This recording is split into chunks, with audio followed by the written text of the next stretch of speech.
And go live.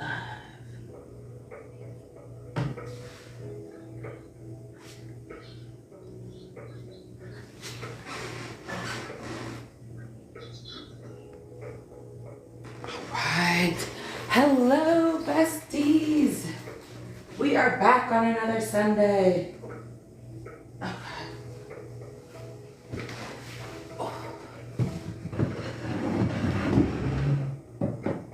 Okay. My printer wasn't working, so I had to use my laptop, which is different because I like physical paper. We were just having a conversation about physical paper. Needs to come back. Hello, everybody. Welcome in. Oh, it's really craving a cold glass of water today. I don't know if it's all the snow. I don't know if you're in North Carolina, but we got dumped with snow last night. Raleigh avoided it for a really long time. We were supposed to get it at like 4 a.m. Didn't come till like 6 p.m. But we finally got our snow. I think, what have you seen anything different than, I think I saw 3 inches last I seen on something. Oh, for yeah, for us. Like 3.5. Oh, we got a good amount of snow. The whole boot was covered when I went outside. That's what made me like, up to like the ankle? Snow. Like, almost, yeah. I was like, okay. I've not been outside today. I've had no reason to be out there, so I'm not out there. But I know maybe after this we can take a cute little walk outside. Yeah, no, why not? See what happens. But hello, everybody. Welcome in another Sunday, the first Sunday in February. If you made it through dry January, which we did, congratulations. Welcome back. Oh, and it has been a dry January indeed. Especially my nose. I have been going through it with having just a really dry nose and like sinus system randomly. But we're kind of giving some time before people come in. No new updates except for Miss Deja could not make it. Miss Coach Deja is not here today. But we do have Coach Shonda. Woo woo. Yes. So we are excited to have at least one of the other coaches in the building tonight. What else? Sister Circle is still coming this summer. Dates to be decided. But that'll be an online program, which we are all looking forward to getting that together. Honestly, I'm excited to start working on that. Very much so. I'm really excited about Sister Circle. Yes, it was a fun project that we were hoping to do in January, and just bring community and togetherness back to healing. I think a lot of times we all feel like we gotta go to therapy, we gotta cocoon ourselves in, and you don't have to do that to reach your goals. You can talk to other people, you can form community and let people see you be messy before you're where you wanna be. So that's something that interests you. Sister Circle is coming this summer. If you don't have the link to our website, I'm sure somebody will drop it in shortly. What else? If you're not following this page, please follow this page. We would love to have more besties on our page. And just a reminder about Ask Your Bestie. Yes! Oh my goodness. We are rocking and rolling with our new page, Ask Your Bestie. It is a Reddit thread, but you can also access it through our Facebook group. So if that's something you are looking for, there's 2 places to find it.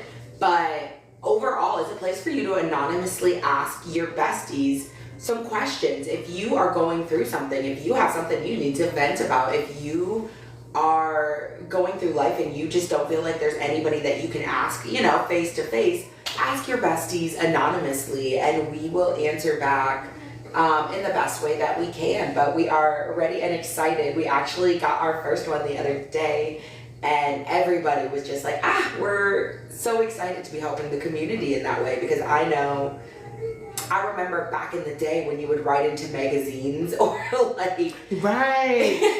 That's the vibe it's giving. Ask Abby. Yes, that's who it is. I was trying to remember the name, but the good old-fashioned Ask Abby.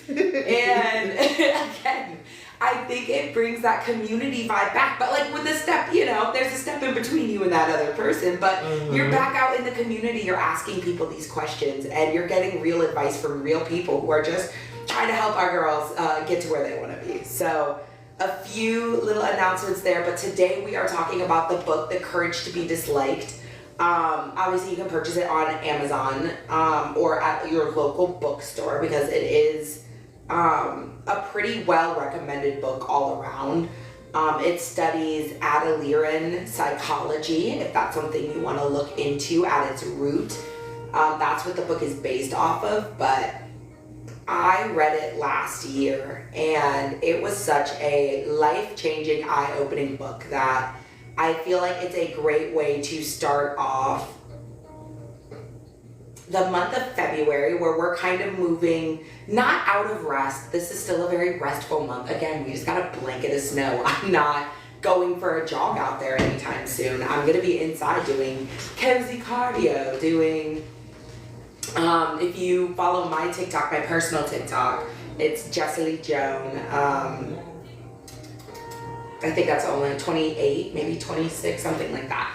But if you follow one of those pages, I just posted one of my first kind of cozy cardios of the year, where I watched the first episode of Bridgerton and rode my bike, and it was very lovely, and I got into it. That was a good bike. I expected to be really slow with it, because usually I do I do 30 minutes and I do 5 miles. And you do 5 miles in 30 minutes? Yeah. Woo woo. Thank you. I come from a very extensive bike. Yeah, no, I'm about to say, take a moment for the miles. Okay. But yeah, I didn't think, I was like, I'm gonna watch this whole episode and just slowly pludge along. Like, I'm not, and I got it done in my half-hour time. And I was like, I was getting heated. Okay, all right. So, yeah, I'm gonna have to try the bike. Yes, absolutely. Try the bike. But I really want to get into that a lot more, the cozy cardio, getting into things. But this book was something I read about this time last year, and like I said, eye-opener. It helps you shift from taking responsibility for your life and your actions and the things that are going on for you in a way that's not judgmental or meant to shame you. It's just a matter of empowering you to be yourself to the fullest. And a lot of the times, the things that you are finding your shortcomings, or the things that you don't feel like you're excelling at, are things, if you would change your mindset on them, you will see that a lot of those things are your biggest strengths. And I encourage everyone to read this book, but we're going to go through not a lot of, honestly, just 3 of my, and there are a lot of points that this book makes. So if this is something you're interested in, it's called The Courage to Be Disliked. It is available. I listen to it on Spotify. I'm an audiobook girly right now. I read novels, but self-help books I like to do while I'm working out, while I'm doing something else. It makes me feel multitasking. I can see that, yes. It makes me feel more productive. Therefore, I think I am more productive. It's a mindset thing. But I like to do it while I'm working out, or honestly, the first hour of my job is just me getting my kitchen prepared. So I read then. Well, I, quote unquote, read then. I listen then. But this is, I think when I looked at it, it's 14 hours total. So very doable, in a reading sense, where if you broke it off, 14 hours is 2 weeks, 1 hour a day of reading. And that's what they recommend. And it doesn't sound too much when you break it down like that either. Sometimes you need to break stuff down for it not feel like, 14 hours. But it's just, that's 2 weeks, 1 hour a day. And that honestly kicks you off if you're a person who had a goal to read more this year, which we all should. The literacy rate in America is embarrassing. So we should all be reading more. And I think audiobooks are a great way to get back into the mindset of reading. Sometimes picking up a physical book can be really taunting, and I understand that. I used to be an avid reader back in the day, and then I just stopped reading. There was a time where I just didn't read anything for years. And then all of a sudden I was like, I like to read. I like to take that time to set aside for myself. As we talk about rest, it all ties into itself, but it's a great time to I've been doing it at bedtime to get off of my screens, because they say that last hour before you go to bed, you should get off of your phones, get off of your devices, because you will sleep better if your brain isn't that active right before bed. Right. So I switched to reading my books, and that's when I read like a novel. Right now, I don't even remember what it's called, but it's a really good book. I'll maybe do I did on my TikTok, I did a book thing because I went to Goodwill. I think getting secondhand books is the best way to get books. It's like a library, but they're cheap and you get to take them forever. Right. But I went to Goodwill and found 3 amazing books, and I'm almost halfway through the first one. But maybe I'll do like a little review while I'm reading it because it's a really good book.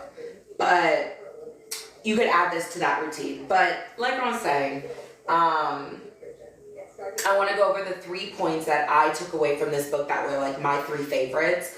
And I think just like a great place to get your mind right for the month of February. Also, while we're here, happy Black History Month. All month long, baby. You know?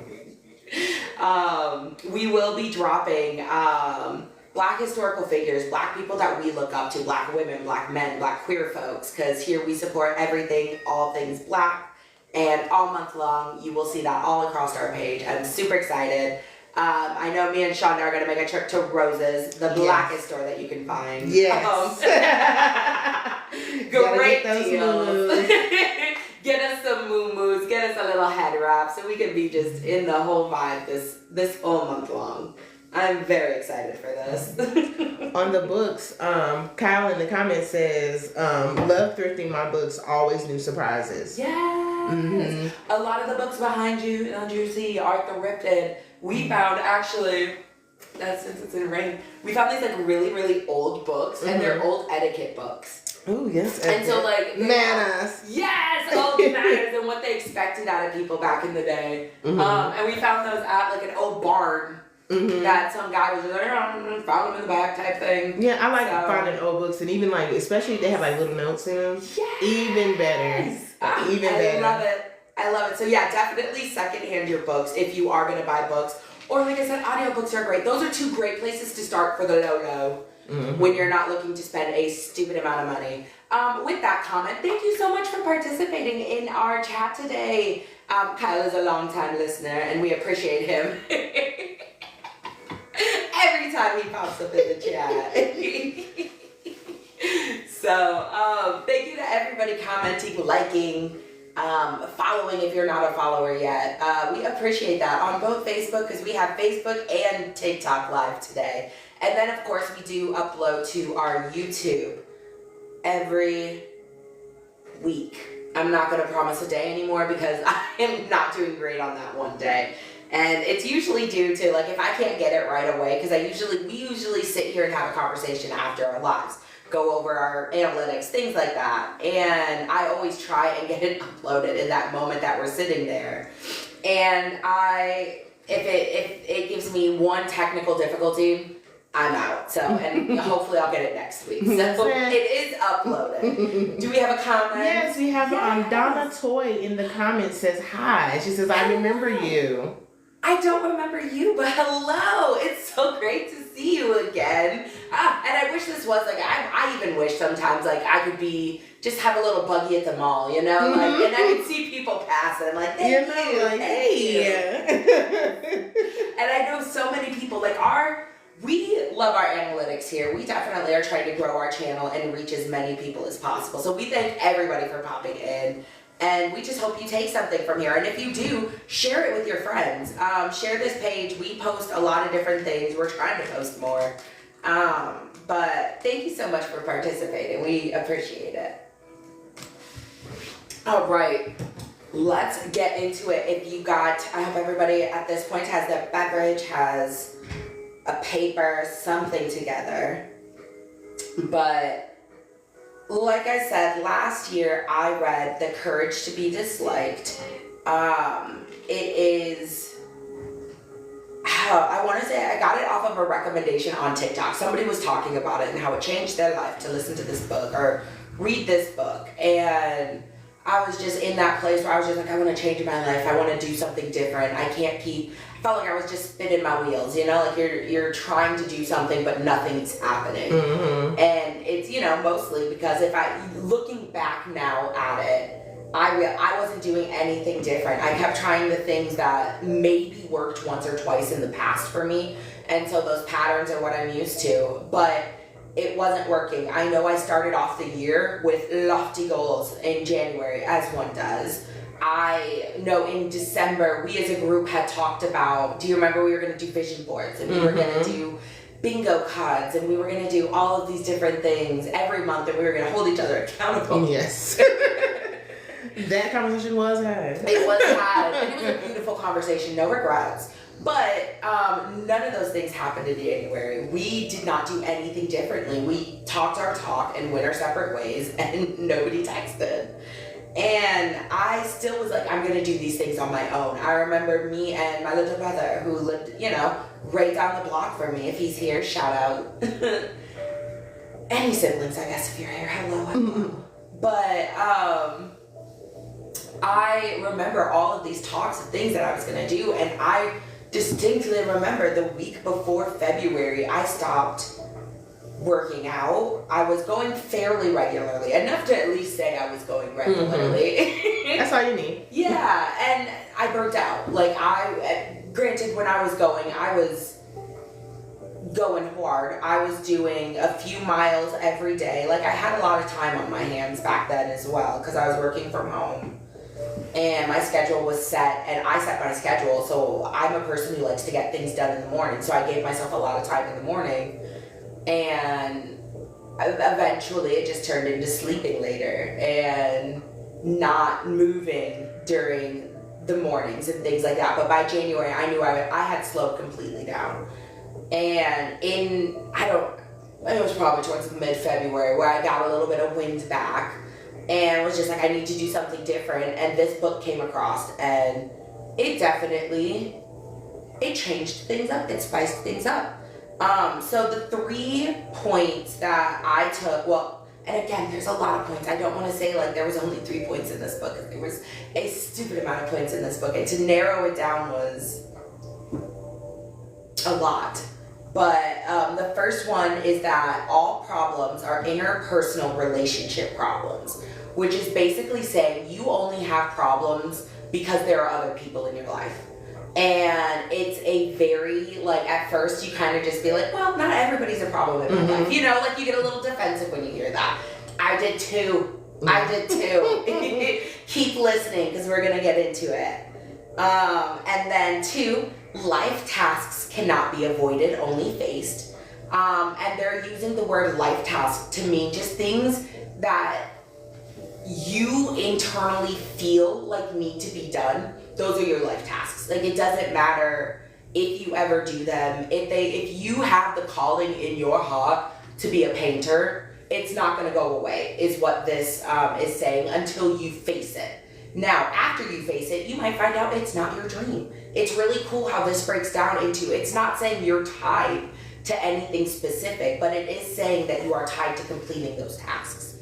So I really liked that in being able to move on from things, because sometimes you think something is your goal and you realize once you actually face it, once you actually do the thing, that wasn't for me. I didn't like that as much as I thought I did. So I really like that, but also you might learn, like, this is it, that's what I needed, this is what I love to do. So that's what that life tasks are relating to. And then number 3 is belonging doesn't require approval.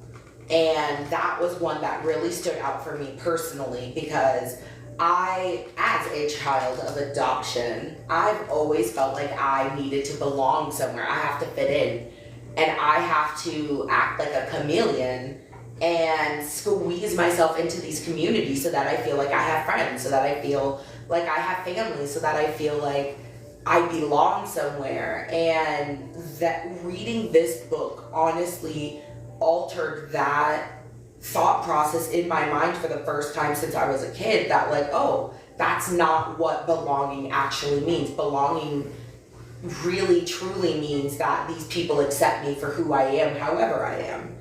And I think that the universe brings things into your life at the time that you need it. I swear. Mm-hmm. And this book, I don't think if I would have read it any sooner in my life, it would have meant as much to me. because I didn't have the community behind me that I do now. I didn't have the people in my life that are in here now. We were never this close. We didn't know each other like that. So it's just like, I feel like if I would have read that before, I would have been like, okay, but there's nobody else out there like me, so how do I? And then just to learn, we're all the same. All the people in my family, I love us dearly, but we all have very similar thought processes and patterns, and I love that for us. But I feel like when you truly learn what belonging to a group of people means, if you got the luxury of growing up in a family that didn't make you feel like you had to act a certain way to be there, I think you're miles ahead of the game because you already feel like you belong somewhere, you're not really searching for it. But if you didn't, like a lot of people in the world, that is a life-changing thing to realize, like, you belong where the people love you for you, not just how you fit in, how you can dress and act and blah, blah, blah. But does that make sense, chat? How do we feel about those points? Me personally, with the relationships, like, you don't need everyone. I had to get really intentional about who I had around. Yes. And I noticed that my circle got a little smaller because, but it's also a lot more peaceful because everyone in my life has a purpose, serves a purpose. I serve a purpose for them, so it's definitely a lot more calming. I don't have so many people that I feel the need to be there for, and it took a lot of stress off. So yeah, the relationship things, I was just like, when you said it, in my mind, I was like, interesting. And especially when you was like, oh, well, those, people, no, they're not everybody. No, not everybody, but some. But some. But some. But some. But yeah, I really like the way that this book breaks down these points. And again, I'm going to briefly go into them. We don't have all the time in the world to talk about this. And we got a comment from Kyle saying had to let a lot of friends go in the past because they were holding on. They were holding me a place I didn't want. Yes. You gotta say a word, Kyle. Yes, that's exactly what this book is talking about. And a lot of it, when it talks about the courage to be disliked, a lot of it is just saying, like, you have the courage to be yourself. You are allowing yourself to be who you are. And if that makes some people out there cranky, it's not saying be upset about it, change yourself for that, or even ignore them for that. No, respect their opinion in those things and act accordingly. You don't have to be friends with everybody. That's a part of having, and a big word I've been using this year that I don't think I've ever used more in my life is discernment. I've been using the word discernment so much this year, or at least in the past few months, but it's definitely becoming a big part of my vocabulary in a way that's just not everything is for you. Having that inner voice that you trust, you have, and it's a courage to be able to trust. It's not easy to trust your own voice. I promise. That is something I don't want to make light of, just listen to yourself. That's not how it works, because a lot of the time we don't trust ourselves. That inner voice has maybe not made decisions that you're super proud of, and going back to fully trusting that is hard. And I definitely want to put some respect on that, because that part, that's not easy. But what the book is letting you know is you need to have courage. It's not going to be easy.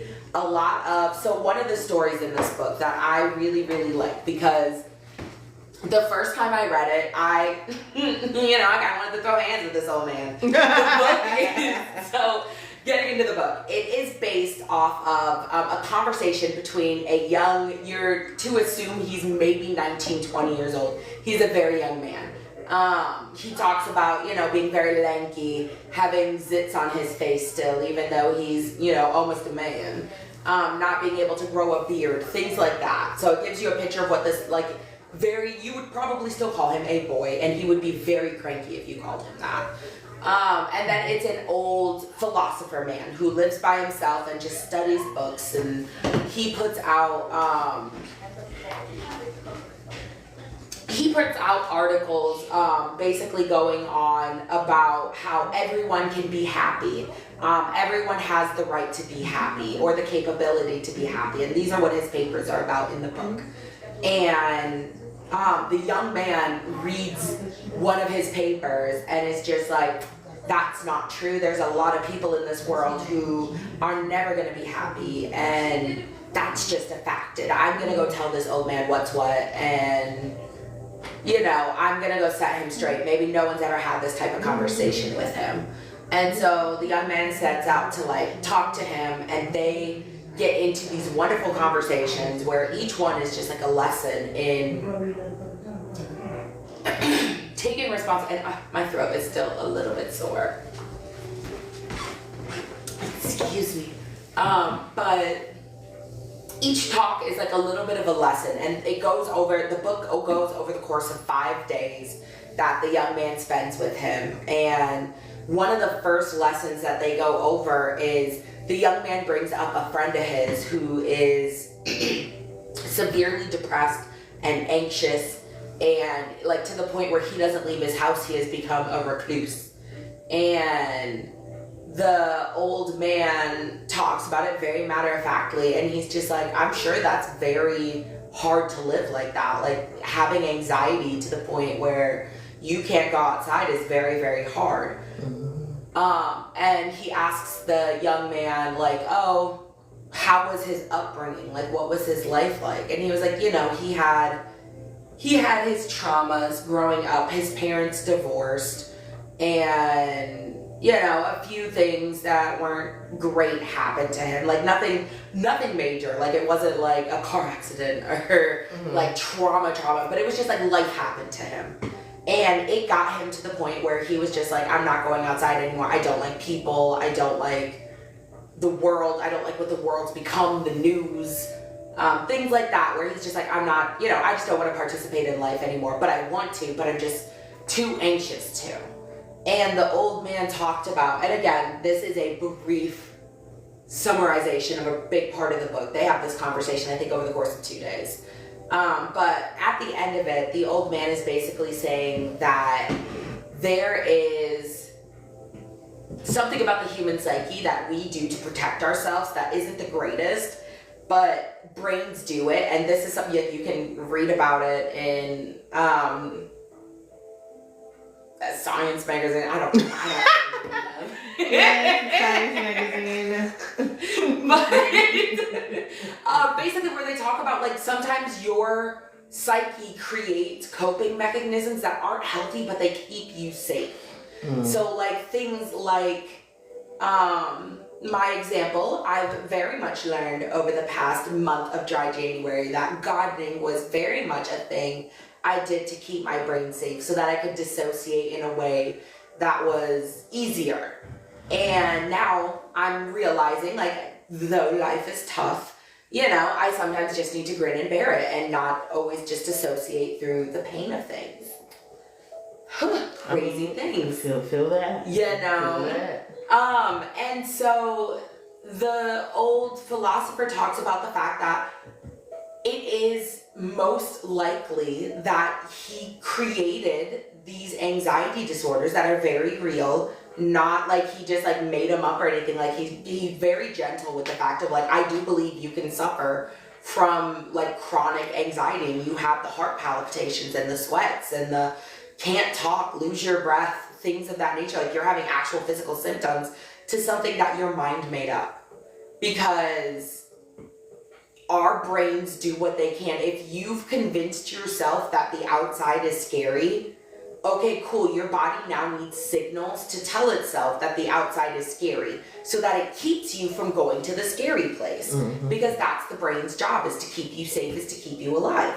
And if you've convinced your brain, which they've said, I've heard, not always to this exact point, but your brain has a hard time telling the difference between things that you say that are real and that are fake, which is how you can convince yourself to be afraid of certain things. So, like, as a kid, if you said, I'm afraid of the dark, I'm afraid of the dark, you're going to be more afraid of the dark. Exactly. And so what you say, if you are continuing to repeat it, your brain is going to be like, cool, this is the reality that we live in. And that's how you get people who can be in the exact, that's how, what's the story about like the two brothers, and they grow up in the same, you know, everything, but one brother is a lawyer and the other one goes to prison. And they both perceive, you know, their life, the exact same life, but through different lenses. One saw the struggle as something holding them down, and the other one saw it as a way to rise up. I'm not going to be like that. I'm not going to do that. And the other one said, you know, if you can't beat it, join it. And those different perspectives, those different views on life alter how you're going to experience your life. And the more control over what you say and what you think that you have ultimately is how you perceive the world. Is that making sense? Absolutely. Okay. Absolutely. And so when he's telling this young man, like, there's a good chance your friend made this anxiety disorder so that he does not have to face the outside world. Wow. You know, your first intention is to, you know, like, my anxiety is real. I'm not faking it. Because, you know, everyone says my friend, and we all know who the friend is. It's us, friend. Yep. We're the friend. We're the friend. And I definitely was at a point, too, where I would say, like, I don't like to go shopping anymore. I don't like to go outside. I don't like to be perceived. I remember I lived in an apartment complex at that time, and the easiest place for me to walk was around my apartment complex. And I always wanted to be one of those girlies in a cute little, like, set. Yes. And I remember one time, like, I kind of put on, like, a little set. Like, it looked like a little set. I had, like, a pretty broad, like, sports bra. Like, it wasn't showing anything. It wasn't cute. It was very covered up. It just looked like a little stomach. Just a little something. Just a little peekaboo. And I was wearing biker shorts, and I thought this outfit was real cute, and I was gonna, and like, as soon as I got to the door, people are gonna see me, they're gonna think I'm something. Right. Like, you are something. And I don't know why that bothers me, but it did, and I got to the point, like, let me just go put on a little shirt. It's fine, I don't need to be acting like I'm somebody anyways, and I go up and put a shirt on. And I remember being at that point. And now I didn't even really think about it, but like, I was running and I got like, I was getting warm, and I was just like, and the shirt, I'm sweating a little bit. I'm not a sweater. I don't like that. And so it was sticking to me, and I just like, I pulled my shirt off, and I was like, okay. Look at me. Okay. And somebody rode back, and somebody rode past on a bike, and they didn't care. And it was a very like, oh, look at us, like how that mindset shifts when you don't tell yourself constantly that it is something to be feared, to be perceived, when you're not constantly telling yourself that. And I kind of stopped doing that sometime last year. I don't know when that switch happened. I just, you know, it was a part of the journey. You know? And now I'm at the point where it's not as big of a deal for me to be perceived by people. Ergo, I was very comfortable wearing my little two-piece set when the year before I like literally had a panic attack at the tour. I love that for you. Thank you. But how that relates back into and I mean, like, that was a whole lesson in and of itself, but it was actually going into the first lesson of all problems are interpersonal relationship problems.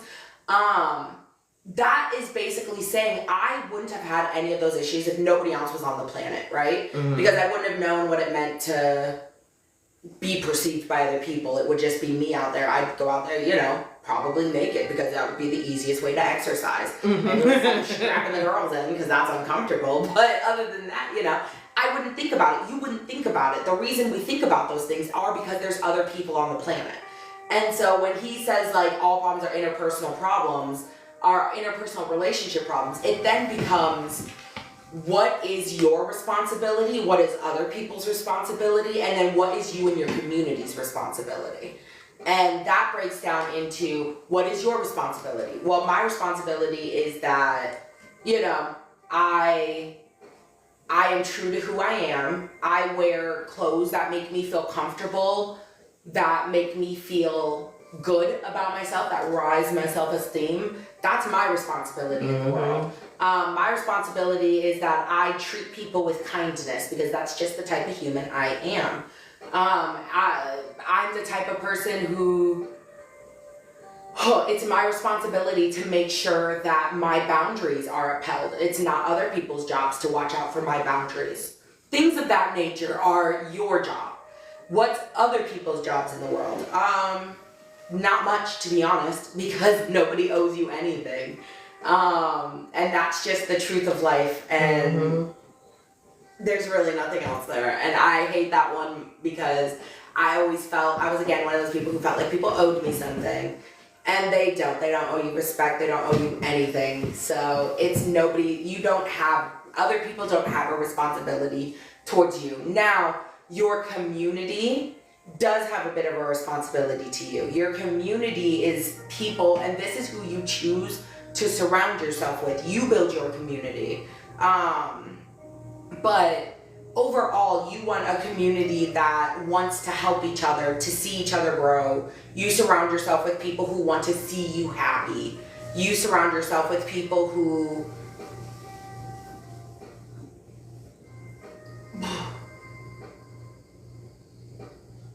and I don't want to, this one's hard because a community is at different levels for different people for different things. You really have to decide what you want to see in your community.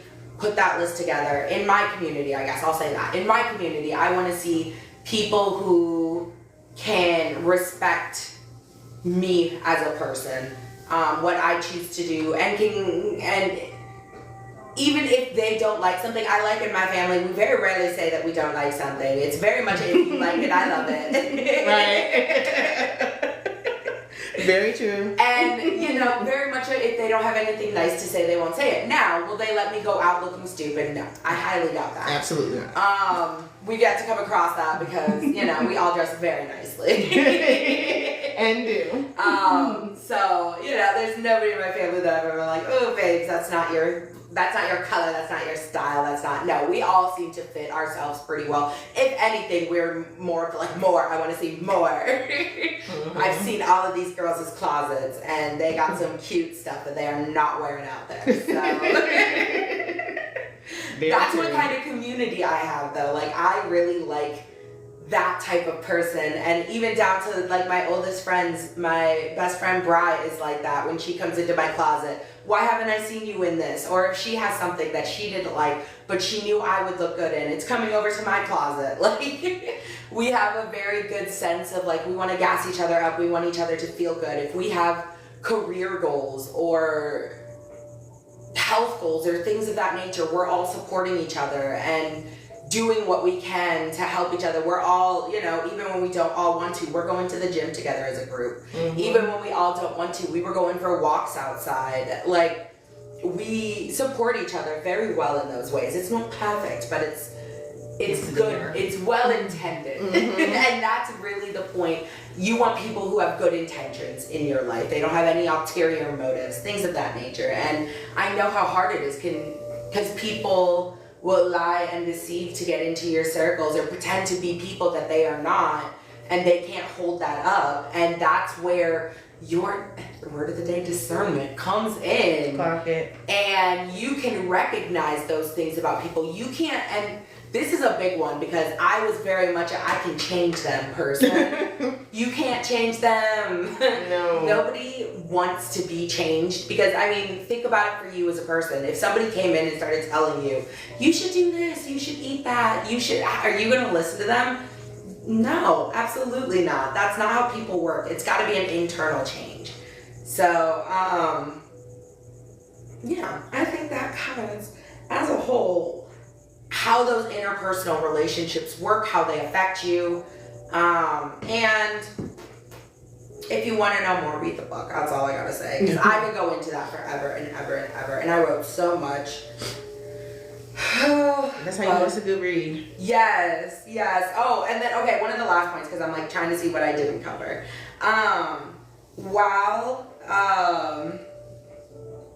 We talked a lot about, honestly, things that shame us. And like, oh, I won't wear that because, the people might perceive me to be something or this or that. There is the flip side of the coin, which is living for praise, which I definitely do. Which is where you are just looking to please everybody. That's where that, like, I will change into anybody, anything to make me fit in. We have a comment. Yes, Coach Deja has entered the chat. Yes, Coach Deja, hello. Welcome from the other side of the apocalypse. Right. She says when we were talking about change, she was like, you absolutely can't. People have to want to change. And she said that there are 5 stages to change. Come through knowledge. 5 stages. Oh, Five stages write to that change. idea down. Let's get that maybe to a cute little. We can do something with that. You know. Let's definitely do something because I agree. Anybody can change. To act like people can't change is you also. We kind of talked about it last week and the week before, but you can't hold yourself and other people and all these things to all these rules that you've made inside your head. The rule that people can't change, nobody can change. You are losing out on so many relationships in life by acting like people can't change. Now, use your word of the day, discernment, and realize when you can see that people have changed and when you're putting on them rose-colored glasses and like, oh, well, they could change, they're working on it, all of these things. No, if they haven't changed the behavior that you were looking for them to change, act accordingly. If that means cutting them out of your life, if that means taking a step back from that friendship, that relationship, do what must need to be done. But you, at the end of the day, have to protect you and nobody else is going to. But you can believe that people can change. You can change. So we have listed the 5 stages of change. Yes. Pre-contemplation, plan to change. Contemplation, considering change. Preparation, planning to act. Action, modifying behavior, and maintenance, sustaining change. Yes. Okay, can we pin that? Yeah. We're definitely gonna have to make like a little Canva flyer with those because that is, and that's how it works. Like I was thinking back to like last year, and that was the exact steps. And we are in maintaining now. I think right now for a lot of my little things. Like I've noticed, like it's a goal of mine to do these things. It's no longer like, I have to do. It's like I want to. If I don't get my workout in, my day doesn't feel right. My body hurts right now because I haven't done my workout for 2 days, but it's old. And I can't use that as an excuse because you can see my bike right behind me. So it's just like I have to fit those things back into my routine because I don't feel the same without them. Eating right, I don't feel the same when I don't eat correctly or drink water. I haven't drank water. That's the first cup of water I've had all week. Yeah, I gotta do better with my water intake. Yes. So while I'm not perfect at my goals, I've definitely left the point of like shaming myself for not doing good. I'm not like, you gotta do better. But no, babes, you need water. Are you okay? Your mouth is kind of dry right now. My throat is hurt. But yes, I love those steps, and those steps honestly lead into wonderfully the life tasks. Because to complete a lot of your life tasks, that's going to be the plan you follow, I guess. The order of operations that you would have to go through to do a lot of the life tasks that everybody has life tasks no matter where you're at. That is just what you feel like you need to do in this world. There are people, you can call it your calling, your passion, your whatever you call it. That is your life task. And whether or not that, truly is, because I'm a girl who goes through phases. I thought I was going to be, a dental assistant. That was my life passion at one point. I loved teeth and I did it and realized, never mind, that's not for me. Got the degree and everything. I thought I was going to be in cooking, really heavy into cooking. I wanted to be a baker or own my own restaurant, but not in a way that's like, I don't want to work with other people, so it probably would have been catering, but I thought that was the goal. It is not because as soon as I got into it, I didn't like it. But a lot of the time before I started those things, it was I want to do it, but, I might not be this, I might not be that.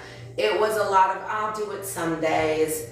There was a lot of, I'll think about it before I ever did those goals. And as I got through with them and we got to execution and I was hitting on my goals and doing the thing that I said I wanted to do, I realized that wasn't for me.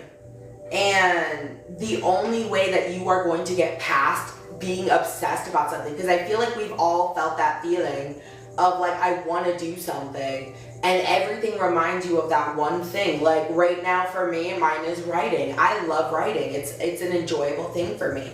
And a lot of things have been pointing to, or the answer to my problem is writing. I even just saw a job that I just applied to that was a writing position.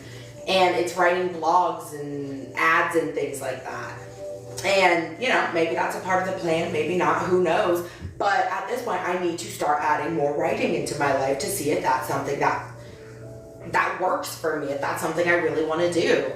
I gotta get on that. We all have life tasks, and just as you think you're out of life tasks, more pop up. I swear, they're never done. It's not something that's ever going to be done. They are life tasks for a reason. They are constantly changing. They are constantly moving. But if you aren't acting on them, if you aren't following all those little, what do they call it? It's the opposite of, they're glimmers. Like things that just make you happy in life for no other reason than they just bring you joy. It's not for other people. It's just for you purely feeling good. If you aren't chasing those things, they're always going to be there. And if any, you are postponing your life because you're probably not going to be able to do the things that you want to do because that's what you want to do. So you're working in a job that's not satisfying. You're living a life that's not satisfying. You're not going on the trips and doing the things that you want to do because of X, Y, and Z. You are holding off on all of these things because you are not facing your life tasks. So if that sounds like something you are doing, which we all do, we all catch ourselves in those moments of procrastinating. Whole honestly arc of this book covers facing your life tasks, teaching yourself how to have the courage to face those things, teaching yourself to trust yourself during those processes, because going out on a limb is not easy. That's why it's called going out on a limb. Yeah, that's definitely, like, fear has definitely held me back from a lot of stuff. Yes! Like, you know, that and like, well, I wonder what someone's gonna say, or, you know, it's a collection of fears have held me back from stuff. But I have learned, like, recently, I do not stay anywhere that I'm not happy. I don't do anything that I don't want to do. Like, if I know, like, even when people are like, hey, you want to go do blah, blah, blah, like, I have gotten to where I can I know the difference between, like, I'm just being lazy, don't want to go, to really, like, I'm not going to enjoy myself in that space. I just don't want to do that. And I'm getting more comfortable with saying, no, thank you. I don't want to do that. That is the courage to be disliked. My goodness, you know? Yes. So look at me, not caring about being liked. That is exactly it. We got a comment, too. Ooh, yes, bring it in. Brown skin girls. Yes, brown skin girls. Oh, she said, one person got one time to piss me off and I'm done. LOL. Okay? Yes. Know your boundaries, know your limits. Absolutely. I completely agree with that. Every person has to have some type of boundary like that. You need to know when you're done with people and when you can figure out, because a lot of people have that type of discernment right away. I know I don't like you. I'm one of those people. I can very much, like I said, you said, one time you got one time to really piss me off. You made me have to look at you funny. Yes, and it's gonna be different from that point going forward. Like we can't come back from that. I've put you at an arm's length. So I definitely agree with that.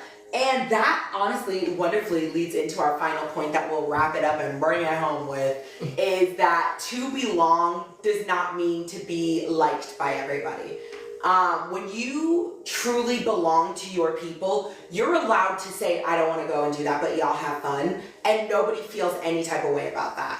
That was something I had to learn with y'all. With moving here and getting with my cousins. That is something I've learned to just be like, and I don't want to go. But thank you so much for inviting me. Because this is where the culture divide really comes into play, where we get into activities and you and Deja agree on a lot more than I do. And those two can have a ball at one thing and I'm just like, And knowing that I'm not going to have a good time, it's really hard. And like, I'm one of those, I have FOMO. I have the fear of missing out. I don't like to miss out on things. And if I know that you guys are even having one giggle without me, I'm offended. It's like, I want another joke. Yes! And I don't even care for the joke. I don't even know these people. But it's the vibe. I want to be with my people. And like realizing that like even though I'm with them, I'm not having a good time, and it could rather be spent like, hey, when you guys are done with that thing, let me come over and hang out, and we can do a little recap together and hang out and do what, I enjoy doing together, which is chit-chatting and hanging out. Or we can go to the bar that we like, or we can go to locations that we like, go to the park. Like, we have a lot of activities that we enjoy doing together. But you know what's important, though? You also provided a space where you could feel comfortable to say, like, they just said that she said, oh my God, I had a huge problem with wanting to be liked as a child, teen. By senior year, I didn't care. Yes. Brown skin girl comment, she said, I never cared. I'm trying to be like you. But and I can vouch, because and all the time that I've known her, Tia has always been herself. And has been loved for it. Even now, as adults, has been loved for it, for just being Tia. Yes, and I've noticed, because I was very much, like I said, I grew up.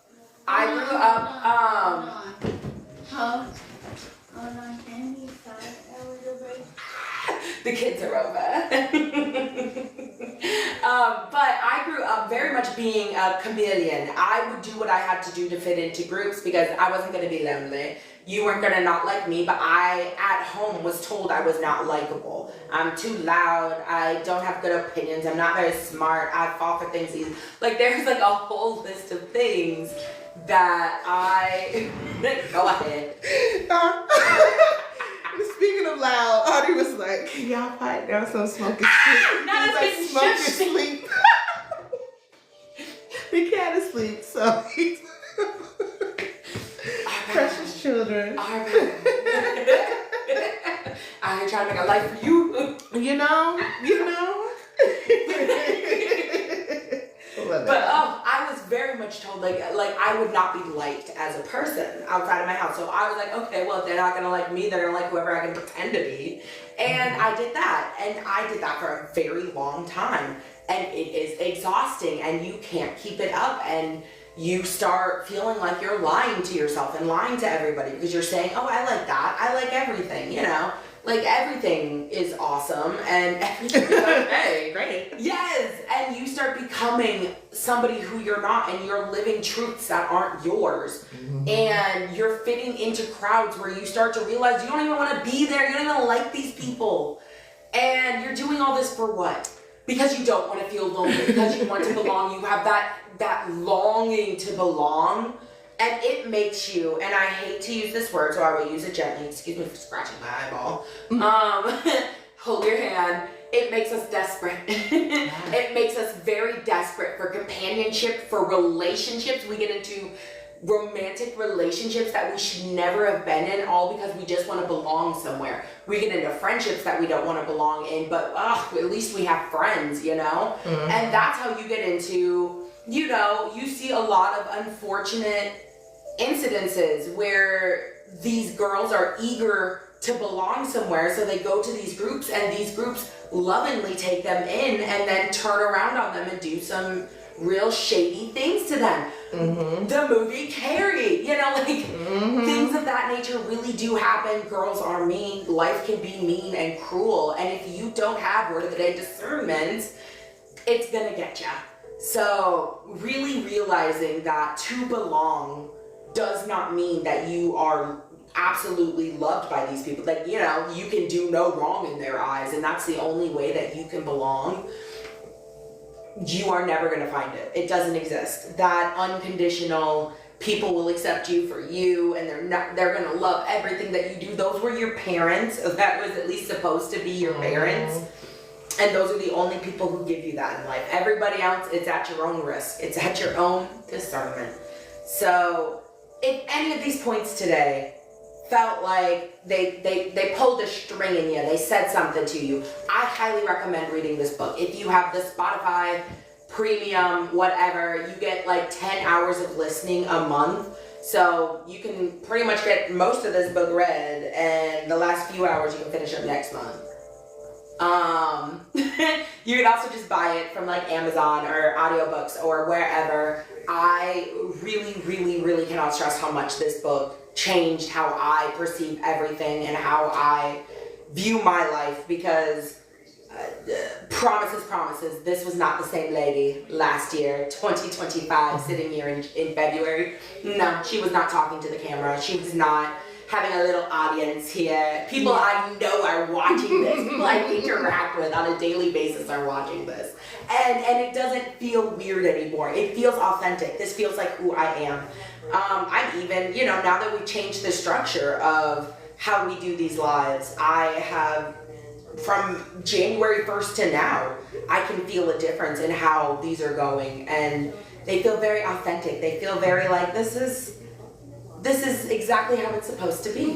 Whatever it is correct, and I like it. And everyone should feel that way about the things that they do. So if you want to feel that, get the book. Honestly, thank you so much for being here. I think that's it. I have nothing else more to say. Have a great rest of your Sunday day and your week. Get some things done. If you have any questions, like we said, go to the Ask Your Bestie page. Did you drop the link by chance anywhere? No, I wasn't able to. That's okay. We'll make a little post, so stay tuned. If you're not following us, you're not going to see it, so follow us. And we'll post something about the Ask Your Bestie pages so that you can get out there, ask any questions for us. If this brought up questions for you that you want to ask your bestie, we are here. If you want to ask in a more formal way, we do have our 30-minute free sessions that everybody is more than welcome to use. You just need to go to our Stand store and book yourself an appointment. We also have 60 and 90 minutes. With that, again, thank you so much for joining us, and I hope you have a great day.